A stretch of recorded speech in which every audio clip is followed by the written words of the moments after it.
Ma'am, parang good mood ka to today ah. Surprise kasi ako ng mga section ko.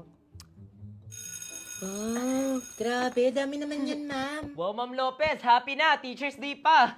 Totoo, mahal na mahal ka siguro ng mga students mo, no? Oo nga eh. Wala naman sa regalo yan. Ma'am, saan pa ilalagay to? Ay. Thank you na. Una na po ako, ma'am. Mga ma'am sir, kain tayo. Ma'am, cake, ma'am. Wag na kayo na lang. Magkaka-diabetes pa ako dyan. Sing bitter siya ng kape niya. Ma'am? What? Ma'am, ako po Ay, to. Yeah. Psst, sabi sa inyo, ito na. May nagsuntukan. Po? Wala naman po, ma'am. May natae. Natae. Wala din, ma'am. Ang awiting ito'y... Po? What is it? Para daw po sa'yo to, ma'am. Nag-abala pa talaga kayo na. Huy, di na kailangan. Ano to? Toothbrush? Ano pinapaiwatig nyo? Ma'am, di po yan sa amin. May parcel ka po daw sa guardhouse. Package? Ay, padala pala to ni Colgate. Kung naghanap ka ng sign na mag-toothbrush, eto na yon. Taray ng packaging. This one is from Colgate and they sent me my go-to favorite Fresh Confidence toothpaste. And I'm so excited to announce that they added whitening effect to the new product.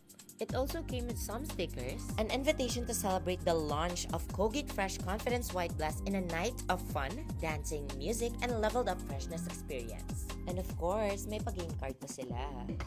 Tell us about the chance spotlight moment when you needed to step up and shine. Ako, I remember before, yung nag-start ako sa paggawa ng contents, ang daming what ifs. What if hindi funny para sa mga tao? What if i-judge ako ng mga tropa ko nung nakita nila yung video ko? What if makita ng parents ko? Nawalan ako ng pag-asa, but then I chose to step up, kinapalan yung mukha ko, at napatuloy sa paggawa ng content. Until I got casted sa mga movies. During the taping, it was my first time to act in front of a real cameraman and production team kasi sanay ako mag-shoot alone. It was really a curveball moment for me, but I stepped up. O diba? Confidence starts from within. May good news ako. You can go and attend the launch party together with your +1 if mananalo ka. All you have to do is to answer my question. Tell us about the chance spotlight moment when you needed to step up and shine. I'll be choosing the winners down the comment section and I will announce it on this date. Plus, ako mismo yung magdi-DM sa inyo pag panalo kayo. Kaya comment na! Ha? Content creator si ma'am?